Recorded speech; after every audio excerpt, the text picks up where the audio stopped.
Welcome to our channel Educatum class hour. আজ আমাদের আলোচনার বিষয় হলো শ্রী গোবিন্দ কৃষ্ণ মোদক বিরচিত বনগতা গুহা গল্পের চতুর্থ পর্ব। আগের পর্বের ভিডিওগুলি এখনো যারা দেখোনি তাদের অনুরোধ রইল, ডেসক্রিপশন বক্সের লিংক দেওয়া আছে, দেখে নিও। আর ভিডিওগুলি ভালো লাগলে অবশ্যই আমাদের চ্যানেলটা সাবস্ক্রাইব করো এবং পাশের বেল আইকনটি প্রেস করে নোটিফিকেশন অল করে রাখো আমাদের সমস্ত ভিডিও সবার আগে পাওয়ার জন্য। আগের ভিডিওগুলিতে আমি শ্রী গোবিন্দ কৃষ্ণ মোদক বিরচিত বনগত গুহা গল্পের শব্দার্থ সহ লাইন ধরে ধরে আলোচনা করেছি। আজকে এই ভিডিওতে আমরা গোবিন্দ কৃষ্ণ মোদক বিরচিত এই বনগত গুহার গল্পের শেষ অংশটা শব্দার্থ সহ লাইন ধরে ধরে আলোচনা করব। অথ সর্বে চোরা স স অশ্বান আরুহ্য নিষ্ক্রান্তা অলি পর্বা স্বস্থানম ন তত্তেজ স হি শশাঙ্কে সদ্য এব অবতরয়ম চেত মম অপক্রমণাৎ প্রাকেব কদাচিৎ বিস্মৃতং কিমপি বস্তুং নেতুম চোর কচন নিবর্তেত দৃষ্টমাত্রং চ মাম বন্দি কুর্বিত ইতি। অতঃপর সর্বে সমস্ত চোরেরা স স মানে নিজের, স স নিজের নিজের অশ্বান ঘোড়া থেকে আরুহ্য ঘোড়ায় আরোহণ করে নিষ্ক্রান্তা চলে গেল। তাহলে অতঃপর সর্বে সমস্ত চোরেরা স স নিজের নিজের অশ্বান ঘোড়ায় আরুহ্য আরোহণ করে নিষ্ক্রান্তা চলে গেল। অলি পর্বা স্বস্থানম নিজের স্থান, ন তত্ত্যাজ ত্যাগ করলো না। তত্ত্যাজ শব্দের অর্থ হচ্ছে ত্যাগ করা, ন তত্ত্যাজ ত্যাগ করলো না। সহি সে অবশ্য শশাঙ্কে আশঙ্কা করলো বা ভয় পেল, সদ্য এখন, এব অবতরয়ম এখন যদি অবতরণ করি, চেত এখন যদি অবতরণ করি, মম আমার, অপক্রমণাৎ প্রাকেব আমার চলে যাওয়ার পূর্বেই, কদাচিৎ বিস্মৃতং কিছু ভুলে যাওয়ার কারণে, কিমপি কোনো কিছু, বস্তু নেতুম নিতে, চোর কচন কোনো এক, অর্থাৎ কোনো এক চোর, নিবর্তেত ফিরে আসে, দৃষ্টমাত্রং দেখা মাত্র, চ এবং, মাম আমাকে, বন্দি করবে ইতি অর্থাৎ আমাকে দেখা মাত্র বন্দি করবে।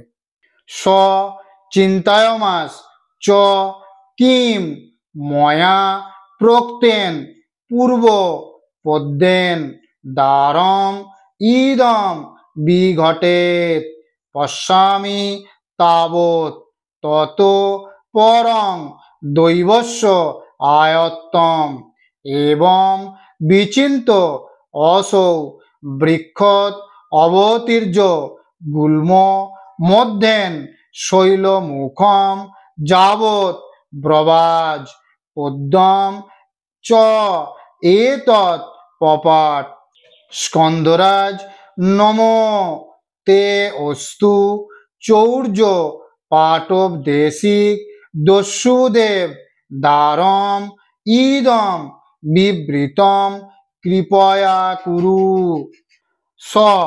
সেই ব্যক্তিকে অলি পর্বা, চিন্তায়মাস সেই ব্যক্তি চিন্তা করলো, চ এবং, কিম কি, ময়া আমার দ্বারা, প্রক্তেন পাঠ করে, পূর্ব অর্থাৎ আগের পদ্যটি, দ্বারম ইদম এই দরজা, বিঘটেত খোলা উচিত, অর্থাৎ আমার দ্বারা আগের পদ্যটি পাঠ করে কি দরজা খোলা উচিত। পশ্যামি দেখা যাক, তাবৎ তাহলে দেখাই যাক, তত পরম তারপরে, দৈবস্য আয়ত্তম দেবতার ব্যাপার, অর্থাৎ ঈশ্বরের ব্যাপার। তারপরে কি ঘটবে সেটা ঈশ্বরের ব্যাপার। এবং এইরূপ বিচিন্ত চিন্তা করে অসৌ সেই ব্যক্তি অলি পর্বা বৃক্ষত অবতীর্য গাছ থেকে নেমে গুল্ম মধ্যেন ঘাসের মধ্য দিয়ে শৈল মুখম পাহাড়ের দিকে, অর্থাৎ পাহাড়ের মুখের দিকে যাবৎ যখন বব্রাজ গেল পদ্যম পদ্যটি চ এবং পদ্যটি এতৎ এই পদ্যটি পাঠ করলো। তাহলে পদ্যম পদ্যটি চ এবং এতৎ পপাঠ অর্থাৎ এই পদ্যটি পাঠ করলো। স্কন্দরাজ, হে স্কন্দরাজ, নম তে অস্তু, তোমাকে প্রণাম জানাই। চৌর্য পাটব দেশিক, চোরদের চৌর্য কর্মের নিপুণতার উপদেশক। দস্যুদেব, হে দস্যুদের দেবতা, দ্বারম ইদম, এই দরজা বিবৃতম খুলে কৃপয়া কুরু, করুণা করুন। হে স্কন্দরাজ, তোমাকে প্রণাম জানাই। চৌর্য পাটব দেশিক অর্থাৎ চোরেদের কর্ম নিপুণতার উপদেশক, এই দরজা খুলে করুণা করুন।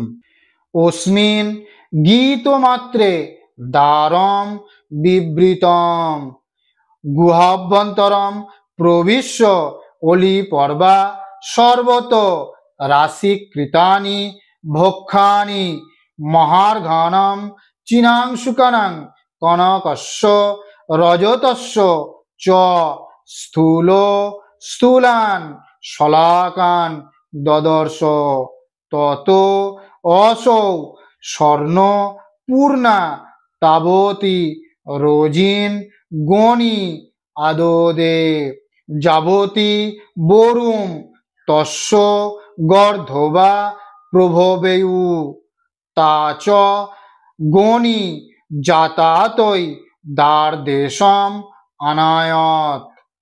অস্মিন গীত মাত্র, এই পদ্যটি পাঠ করা মাত্র, দ্বারম দরজা বিবৃতম খুলে গেল, গুহাভ্যন্তরম গুহার ভিতরে, প্রবিশ্য প্রবেশ করে, অলি পর্বা সর্বত্র, রাশিকৃতানি রাশি ভক্ষানি খাদ্যদ্রব্য, মহার্ঘনং মহামূল্যবান, চিনাংশুকানং পশমের বস্ত্র, কনকস্য সোনার, রজতস্য রূপার, চ এবং স্থূল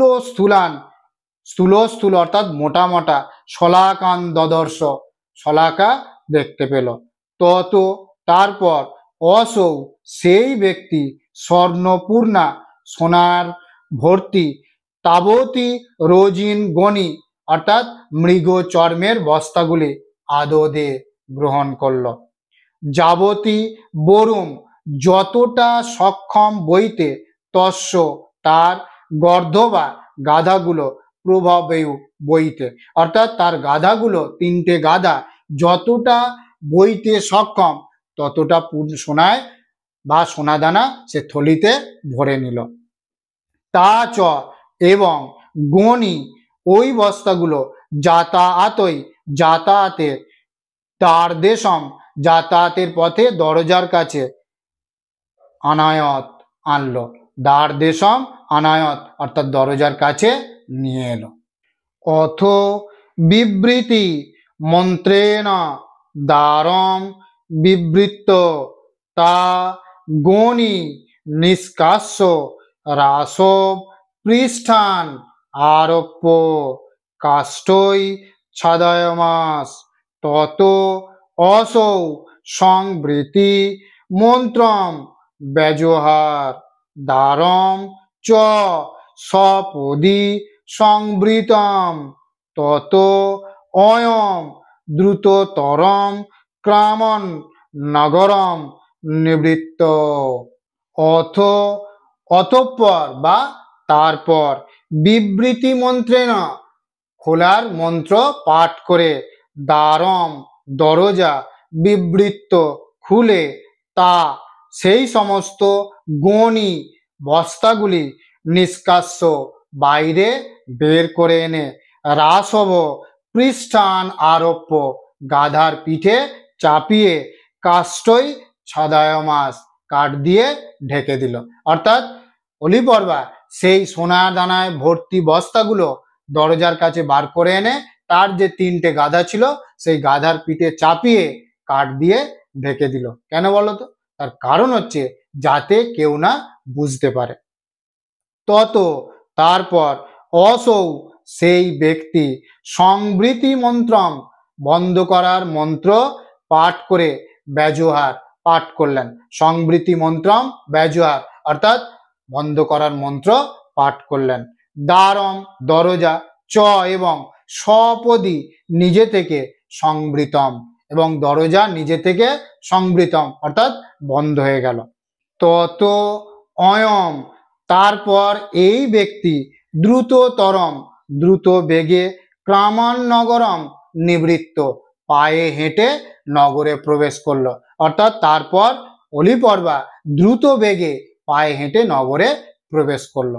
এইভাবে অলিপর্বা গভীর জঙ্গলে কাঠ কাটতে গিয়ে দস্যুদের সাক্ষাৎ পায় এবং নিজে তাদের থেকে রক্ষা পাওয়ার জন্য পাতাযুক্ত একটা গাছে আশ্রয় নেয় এবং সেখান থেকে দস্যুদের কার্যকলাপ দেখে এবং দস্যুরা যখন চলে যায় তাদের মন্ত্রটা অর্থাৎ গুহার দরজা খোলার মন্ত্রটা ভালোভাবে মুখস্থ করে তারা চলে যাওয়ার পরে সে দরজা খোলে এবং সেখান থেকে তার 3টে গাধা যতটা ভার বইতে সক্ষম সেই ভার অনুযায়ী সে সোনা দানা বস্তায় পুরে অর্থাৎ থলিতে ভরে সে নগরে চলে আসে। এইটাই তোমাদের গল্পের মধ্যে দেয়া হয়েছে।